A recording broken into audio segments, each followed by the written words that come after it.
Bonjour tout le monde, j'espère que vous allez bien. Alors, bienvenue pour cette série de vidéos sur mes tarots. Voilà, donc je vais faire, je pense, trois vidéos différentes. Et cette première vidéo, du coup, elle concerne du coup les tarots, les classiques. Voilà, les classiques pour moi, de mon point de vue, mais c'est aussi, on sait que ce sont les classiques. Donc deux tarots classiques que j'utilise. Alors celui-là, j'utilise beaucoup moins. Celui-là, je l'utilise encore de temps en temps. Mais donc celui-ci, c'est le tarot de Marseille. Donc vous voyez, il a bien vécu celui-là. C'est l'ancien tarot de Marseille. C'est vraiment le classique de chez Classique. Et le deuxième, c'est le Visconti tarot dont je parlerai tout à l'heure, plus en détail. Donc l'ancien tarot de Marseille, c'est un tarot, donc c'est la base du Marseille, hein, c'est vraiment le tarot de Marseille de base. Et moi, comme c'est celui-là avec lequel j'ai commencé, j'utilise vraiment la terminologie du tarot de Marseille, même quand j'ai d'autres tarots qui sont des Rider-Waite, qui est la version anglaise, qui a été donc Rider-Waite-Smith, a pris en fait le tarot de Marseille et qui en a fait une version à l'anglaise avec plus d'illustrations, notamment sur les arcanes mineures. Donc on verra ça tout à l'heure. Donc cette version du tarot de Marseille, eh ben, en fait, c'est une reprise en fait de l'édition de 1930, qui était faite en 1930. Et c'est une reprise vraiment à l'identique de ce tarot de Marseille. Et c'est vraiment le classique des classiques par rapport au Marseille. Voilà. Voilà ce que je peux dire par rapport au tarot de Marseille. Le tarot de Marseille existe depuis vraiment longtemps. Mais bon, voilà, je ne voulais pas faire spécialement un cours sur les tarots. Je vais vous présenter rapidement ce tarot. Enfin, rapidement. Je vais vous présenter ce tarot concrètement, on va dire plutôt. Donc, le dos des cartes, on voit, c'est basique de chez basique. Hein. Voilà, c'est classique. Ensuite, on a... donc, je voulais vous expliquer tout d'abord les arcanes mineures. Donc, le tarot de Marseille, c'est un tarot qui n'est pas simple, ce tarot-là, parce que les arcanes mineures, ben, en fait, on n'a que ce genre de dessin. Donc, c'est-à-dire qu'on a les coupes, donc là, on comprend que c'est des coupes, et le nombre de coupes par rapport au numéro de la carte. Donc là, 9 coupes, et ben, on a 9 coupes qui sont dessinées. Donc, pour des personnes comme moi qui sont plutôt visuelles, ben, pour apprendre le tarot, c'est pas évident parce qu'en fait, il faut le savoir par cœur. On a, alors pas aucun, mais on a très peu d'éléments sur la carte qui peuvent nous inspirer et nous aider à se souvenir de la signification. Voilà. Donc ça, ce sont les coupes.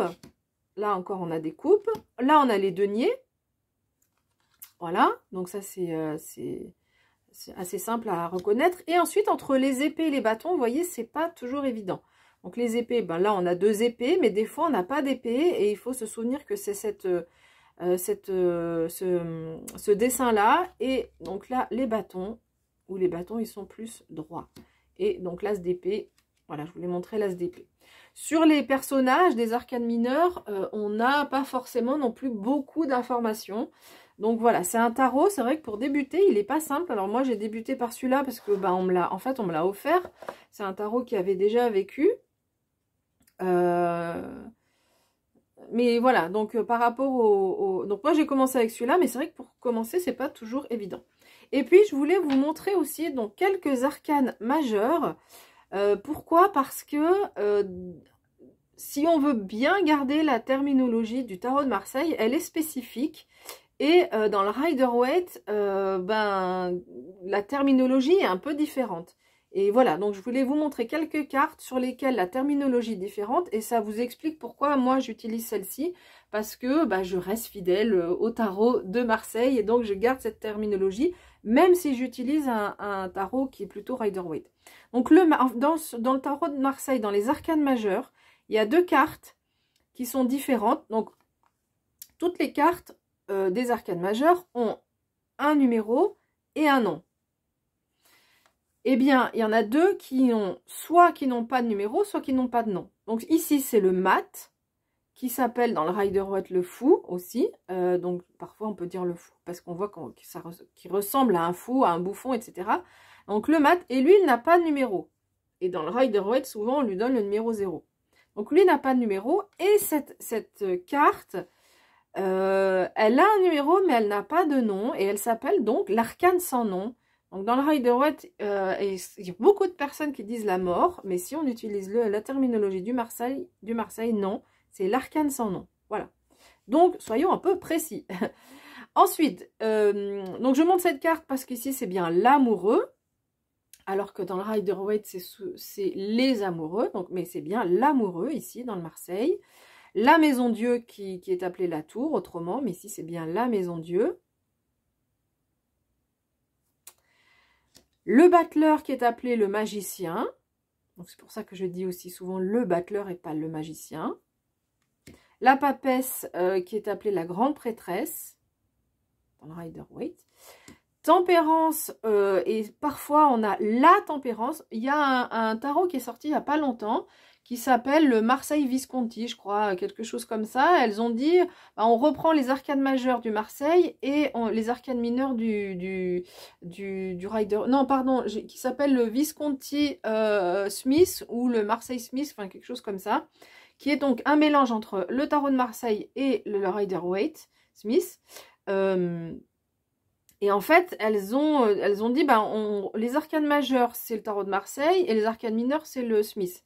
Sauf que, ben, par exemple, tempérance, alors je ne sais plus si c'est celle-là, mais elle l'appelle la tempérance. Bah non, dans le Marseille, c'est tempérance, voilà. Donc je pense qu'il faut... Et pareil, je crois que sur d'autres cartes, elles ont donné des cartes du... Elles l'ont appelé du nom du Rider-Waite, donc voilà. Moi, du coup, j'ai pas... C'est un tarot qui aurait pu me plaire, mais... Je trouve ça dommage. Et enfin, ici, cette carte, c'est la roue de fortune et pas la roue de la fortune. Voilà pour ce premier classique, le tarot de Marseille. Version classique de chez Classique. Alors, on a aussi donc ce tarot, le Visconti tarot, qui est un tarot de Marseille. Je vais vous montrer tout à l'heure. Donc celui-ci, il est en version dorée. Hein. Je ne sais pas si vous voyez ici, mais donc il est en version dorée. Donc il est, moi je l'ai trouvé chez Lo Scarabeo, donc qui est un éditeur italien connu hein, par rapport aux éditions de jeux de cartes. Lo Scarabeo, voilà. Et en fait, le tarot de Visconti, donc c'est un tarot qui a été illustré, qui s'est inspiré donc du Marseille, qui a été illustré au moment de la Renaissance par une famille qui s'appelle la famille Visconti Sforza, qui était une riche famille italienne. Et en fait, ils ont voulu illustrer donc ce jeu et ils ont notamment dans tous les personnages, on dit que les personnages sont qu'ils utilisent en fait leur visage. Enfin, je vais y arriver. Sur les cartes des personnages, ce sont les visages de la famille Visconti Sforza qui sont illustrés. Voilà. Donc, c'est un tarot. Donc là, évidemment, c'est une copie, hein, voilà, une édition grand public. Mais les cartes de ce tarot, les originaux, en fait, se trouvent dans plusieurs musées.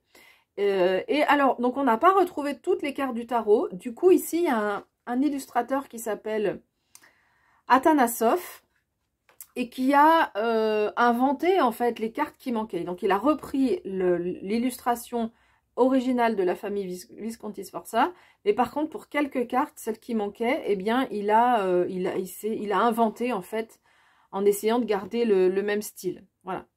Donc je vais vous montrer les cartes. Alors attendez. Donc on a ici le dos des cartes. Je commence avec les arcanes mineures. On a ici donc le dos des cartes qui est très joli, assez fleuri et style Renaissance, hein, qui garde bien l'esprit de la date de fabrication, la date de création.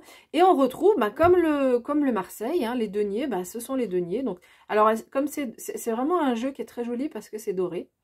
Par contre, ils ont gardé en fait la terminologie du Rider-Waite, enfin plutôt celle du Rider-Waite.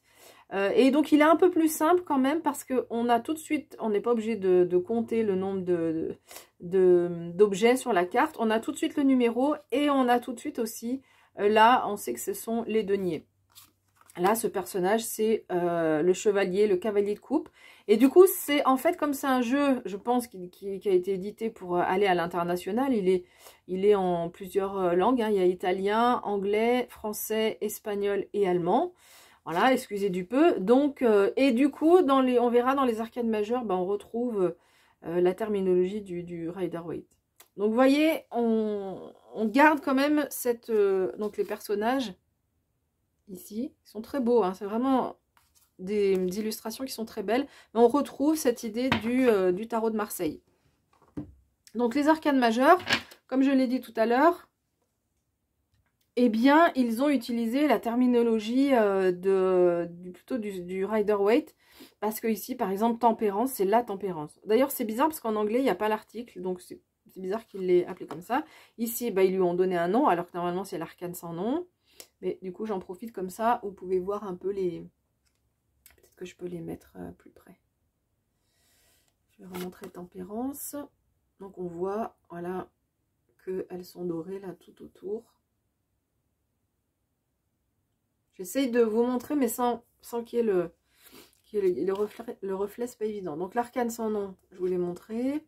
La force, on voit les dorures là, ici. La lune. Voilà, donc on retrouve toutes les arcanes majeures, mais donc d'après ce qu'on sait de ce tarot, les personnages représentent des personnes qui font partie de la famille Visconti Sforza. Enfin, qui faisaient partie, évidemment. Voilà, bah écoutez, j'espère que cette présentation vous a plu. Ça vous donne un petit peu des éléments par rapport au tarot. Et puis, bah du coup, la prochaine vidéo, ce sera mes tarots chouchous. Les tarots que je préfère utiliser, que j'aime utiliser pour différentes raisons. Je vous expliquerai tout ça. Voilà, et bah écoutez, prenez bien soin de vous. Et puis moi, je vous dis à bientôt.